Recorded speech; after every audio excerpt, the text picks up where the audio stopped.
Сізерге бүгінгі маегибизде депрессия жөнүндө айтып кетүүнү туура чечтим.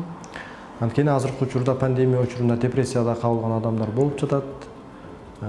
Депрессия деген эмне жана анын симптомдору жөнүндө биринчи айтып кетсем. Депрессия бул деген маанай чөгү эң биринчи, эң чоң симптому болот. Маанай чөгү 2 жумадан ашык болуш керек депрессия болуш үчүн.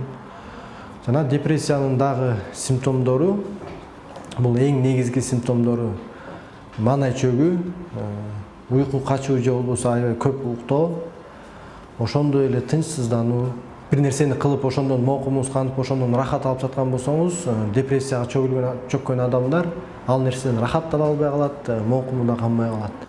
Ошондой эле өз өмүрүнө кол салгысы келүү, же болбосо өз өмүрүн кыйгысы келүү десек да туура болот. Эгерде депрессиянын жеңил түрүндө адам ушул жашоого караганда же болбосо ушуну көргөнүмө караганда өлүп калсам жакшы болмок десе, ортоңку жана эң жогорку деңгээлинде депрессияга адамдар өзүн өзү өлтүргүсү келип баштайт. Өзүн өзүнүн жанын кыйгысы келип баштайт.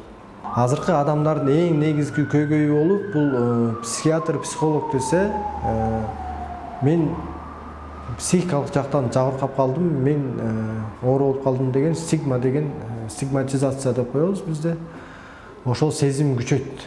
Ал сезимди эң биринчи очурет басып өтүш керек.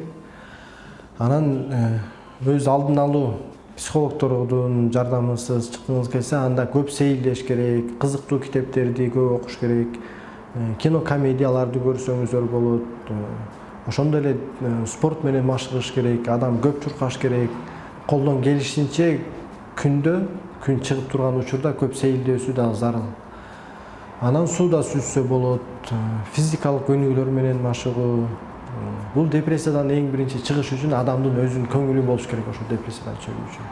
Эгерде жогоруда айтылган симптомдор ар бир адамда, кайсыл адамда болбосун, азыркы учурда 118 линиясына кабарласаңыз болот. Ал жактан сизге акысыз жардам беришет.